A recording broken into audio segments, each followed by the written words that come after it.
میرا نام فاریہ ہے اور میں ایک پرائیویٹ کمپنی میں اسسٹنٹ کی جاب کرتی ہوں۔ یہ 3 مہینے پہلے کی بات ہے، مجھے ضروری کام سے کمپنی کے ہیڈ آفس جانا تھا، جو میرے شہر سے تقریباً 450 کلومیٹر دور لاہور میں واقع ہے۔ ویسے تو میں ضرورت پڑنے پر ٹرین میں سفر کرتی ہوں، لیکن ان دنوں سردی کا موسم تھا اور دھند کی وجہ سے ٹرین کا شیڈول بہت متاثر تھا اور اکثر گاڑیاں کئی گھنٹے لیٹ آتی تھیں۔ اس لیے امی نے مجھے کہا کہ بیٹا تم ایسا کرو، بس پر چلی جاؤ، اور اگر صبح 7 بجے والی بس پکڑو تو تم دن کو 12 بجے تک کراچی پہنچ جاؤ گی۔ تمہارا ہیڈ آفس تو شام 4 بجے تک کھلا رہتا ہے، اس لیے بآسانی تم اپنا کام نمٹا کر رات 9 بجے تک گھر پہنچ جاؤ گی۔ چنانچہ میں نے امی کے بتائے ہوئے طریقے پر ہی عمل کیا۔ صبح کے 5:30 بجے جب مکمل اندھیرا تھا تو بھائی مجھے بائک پر بٹھا کر سٹاپ پر چھوڑ آیا۔ اڈے پر بھی ابھی صرف عملے کے افراد ہی تھے، مسافر چند ایک ہی تھے، لیکن ان کا روٹ دوسرا تھا۔ اگلے 10 منٹ میں ہی ان کی بس آئی اور وہ سوار ہو کر چلے گئے۔ اب میں ویٹنگ روم میں اکیلی بیٹھی سردی سے تھر تھرا رہی تھی۔ چند منٹ بعد ایک لڑکا آیا اور مجھے کہنے لگا، میڈم آپ بس میں جا کر بیٹھ جائیں، بس آدھا گھنٹہ لیٹ نکلے گی، تب تک دوسرے مسافر بھی آ جائیں گے، کیونکہ بکنگ تو کافی لوگوں کی ہے، لیکن ابھی تک آپ کے علاوہ کوئی دوسرا مسافر نہیں آیا۔ بس تھوڑی دور مخصوص جگہ کھڑی تھی۔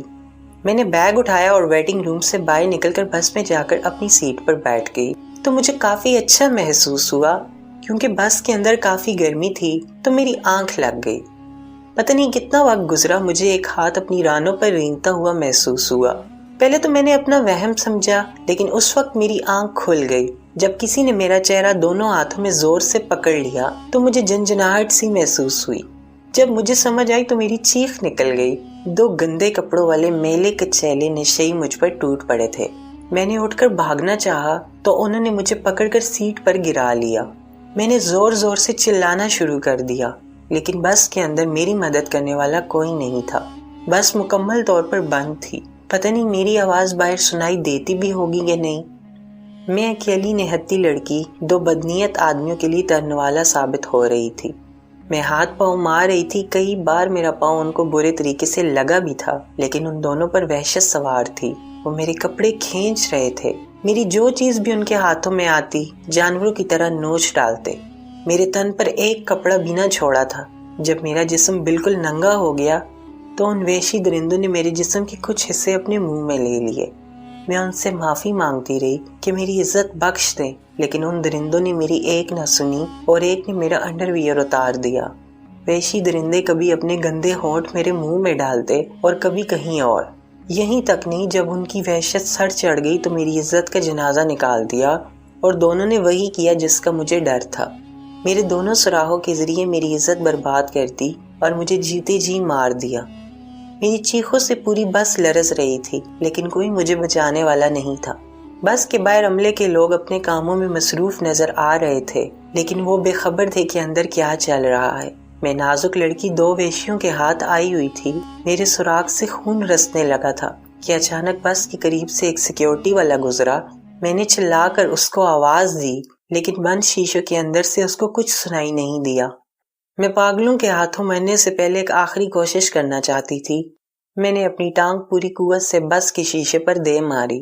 شیشہ ایک دھماکے سے چکنا چور ہو گیا۔ سیکیورٹی والے نے اچانک مڑ کر دیکھا تو دوڑتا ہوا بس کے اندر آنے لگا، لیکن وحشیوں نے بس کا دروازہ اندر سے بند کیا ہوا تھا۔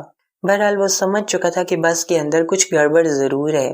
اس نے فون نکال کر کسی کو کال کی تو عملے کے 5 افراد فوراً وہاں پر آ گئے۔ ان میں وہ لڑکا بھی شامل تھا جس نے مجھے سردی سے بچنے کے لیے بس کے اندر بیٹھنے کا کہا تھا۔ وہ جانتا تھا کہ میں بس کے اندر ہوں۔ سب لوگوں نے مل کر جلدی سے دروازہ توڑا، مجھے چھڑایا اور ان دونوں کو قابو کر کے باندھ دیا۔ میں کانپ رہی تھی اور رو رہی تھی۔ ایک آدمی نے مجھے چادر دی اور کمرے میں لے گیا، جہاں پر 2 بس ہوسٹس لڑکیاں آرام کر رہی تھیں۔ اس نے لڑکیوں کو مختصر ساری بتا کر مجھے ان کے حوالے کیا اور خود باہر چلا گیا۔ دونوں لڑکیاں مجھے دیکھ کر پریشان ہو گئی تھیں۔ انہوں نے جلدی سے مجھے اپنے اضافی کپڑے پہننے کو دیے اور واش روم بھیج دیا۔ میں نے آئینے کے سامنے اپنے پوری طرح نوچے جسم کا جائزہ لیا اور گرم پانی سے اپنا جسم اچھی طرح صاف کیا اور بس ہوسٹس کے دیے ہوئے کپڑے پہن لیے۔ مجھے خراشیں کافی آئی تھی، لیکن کوئی بڑا زخم نہیں ہوا تھا۔ سب سے بڑا درد تو میری روح پر لگا تھا، جس نے مجھے اندر سے گھائل کر دیا تھا۔ کئی لوگوں نے میرا جسم دیکھ لیا تھا۔ میں سوچ رہی تھی کہ زمین پھٹ جائے اور میں اس کے اندر دفن ہو جاؤں، لیکن ایسا ہوتا نہیں ہے۔ میرے باہر آنے پر لڑکیوں نے مجھے گرم چائے کے ساتھ کچھ دردکش گولیاں دی، جس سے مجھے کافی افاقہ ہوا۔ تھوڑی ہی دیر میں بس اسٹاپ کا مینیجر آیا اور میری طبیعت پوچھنے کے بعد میرے سامنے باقاعدہ ہاتھ جوڑے اور کہنے لگا کہ یہ خالصتاً ایک حادثہ ہے، جس کے لیے میں ذاتی طور پر آپ سے معافی مانگتا ہوں۔ دراصل جب آپ بس کے اندر بیٹھ کر سو گئیں تو یہ دو آدمی جو کہ باقاعدہ منشیات کے عادی نشے کی حالت میں کہیں سے اس طرف آ نکلے اور سردی سے بچنے کے لیے سائڈ پر کھڑی بس میں گھس گئے۔ اندر آپ کو یہ تنہا دیکھ کر آپ پر ٹوٹ پڑے۔ دھند کی وجہ سے سیکیورٹی والے نے ان کو بس کے اندر جاتے نہیں دیکھا، ورنہ شاید ایسا ناخوشگوار واقعہ پیش ہی نہ آتا۔ آپ کے کہنے پر میں پولیس بلوانے کے لیے تیار ہوں، لیکن کمپنی والے اس حادثے کی وجہ سے مجھے بھی نوکری سے نکال دیں گے۔ میں نے اس کو پولیس بلانے سے منع کر دیا کیونکہ میں مزید کسی جھنجٹ میں نہیں پڑنا چاہتی تھی۔ جو ہوا تھا میری قسمت میں لکھا ہوا تھا۔ اس کے بعد مینیجر نے پوچھا کہ آپ واپس گھر جائیں گی یا کراچی؟ میں نے کہا مجھے گھر چھوڑ دیں تو مناسب رہے گا۔ اس نے ڈرائیور کو بلایا اور میرے ساتھ خود میرے گھر تک آیا اور میرے گھر والوں کو ساری بات بتا کر معافی مانگ کر چلا گیا۔